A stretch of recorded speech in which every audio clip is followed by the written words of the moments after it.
guys, welcome to another recap of Celebrity Apprentice. Well, All-Star Celebrity Apprentice. Penn delivers his check to Opportunity Village, and this is my favorite part of the show because this is what the show is all about. It's about giving money to charity, and I love that. And I love to see the celebrities interact with the charities. The task this week, well, first of all, Mary Lou is moved to Team Power, and Trace wants Penn, but Trump says, no. Can't do the Trump snarl. Anyway, Hawaiian Gold, not Hawaiian Gold, Australian Gold, sorry, wrong country. They're the product this week, and it's a tanning slash bronzer slash protectant. They have to create a silent movie for Australian Gold that's 45 to 60 seconds in length.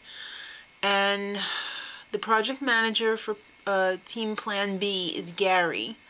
Oh no! It was pretty crazy. When the executives came to meet with the team, he goes off on this tangent about how he's never seen koalas on the beach. The executives were just like, okay, alright. Gary wants a vampire girl that's afraid of the sun, and he also wants to be in it, and they kind of talk it out to where he's going to be somewhat of a Cupid of bronzer. He was kind of all over the place as project manager in the beginning of the task. It looked like it was going to be a hot mess, but after he kind of let it evolve, and he did have some definite ideas, although he had some trouble communicating most of them.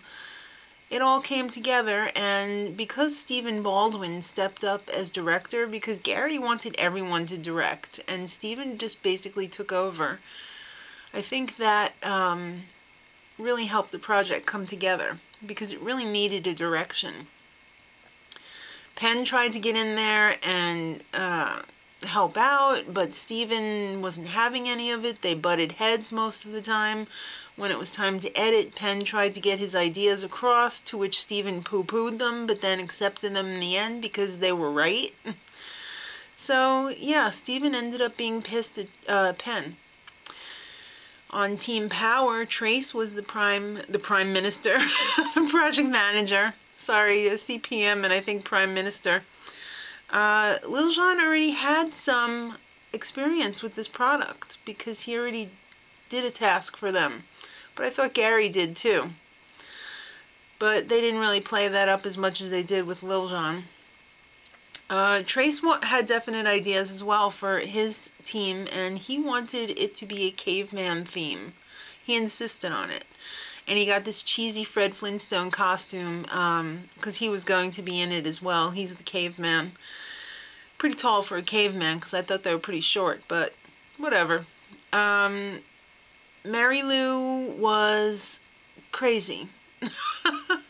To me, it's pretty obvious that she is like the attenuated female Gary on her team. Her brain just, it's out there. She's obviously more coherent than Gary, but she's definitely out there. So Lil Jon directs for his team because that's what he does. He directs music videos. And Mary Lou is getting on Lil Jon's nerves, but they end up pulling it all together and they make a really good presentation. So at the presentations, both were good. This definitely was not a blowout by any means at all. It was pretty close. And the execs tell Donald that both of the commercials were really good. And Donald, what the hell is wrong with you? He goes off on this tangent about Lisa's lips, asking the execs if they like them or not, and if she would have them. Weird. Well, it breaks down to this. Trace's team, it was good, but they should have shown the products earlier in the movie, except, you know, it was pretty much an afterthought that they just showed them at the end. They weren't even going to take that shot, but Lil Jon made sure that they had it because he knew that they really needed to be in there. and Gary's team, they only showed one product. They didn't show the whole line. So that was a big no-no. In the boardroom, it was a big team power love fest. Everybody was so impressed with Gary. Oh, he did an amazing job. And the executives loved Lisa. Now for plan B, Lil Jon was experienced with the product before, so he knew that he should have shown the entire line in the video, which he did. And they watched both films from both teams. You know how they, oh, you should see what the other team did. So they did. And again, they came to the same conclusions. And Team Power wins because they showed all of the products, regardless of, they didn't show it during the entire video, but they did show it at the end, and they showed all of them. So, Gary, you didn't show all of the products. That's why you lost, according to the executives. Blah, blah, blah, blah, blah. They must have said it about 1,000 times. Why didn't you show all the products? Hey, guys, you didn't show all the products. Why not? Who's responsible for not showing all of the products? Well, they figured out that Lisa was safe because they asked Gary, who you bringing back? And he said Penn and Steven. So Lisa got to go back to the suite. They all sat in the waiting area with the chick, and Trump said blah, blah, blah, send them back in.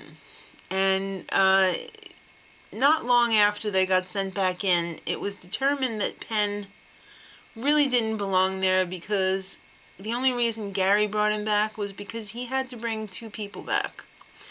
So Penn got to go back to the suite, and Steven was fired. Because while, yes, it wasn't the director's fault that not all of the products were in there, not technically, but Steven had said that Gary had done an amazing job. Gary waffled and backpedaled. I meant he did an amazing job for Gary. No, Trump says no, you put that amazing in there, so you fired. Whatever. Next time, Bret Michaels is back. What? I mean, he was on the show for about 5 seconds, so they really had to bring him back. They didn't want to waste this one. And Gary causes an international incident? Possibly. Probably not, but they want you to watch the show. So till next week, much love.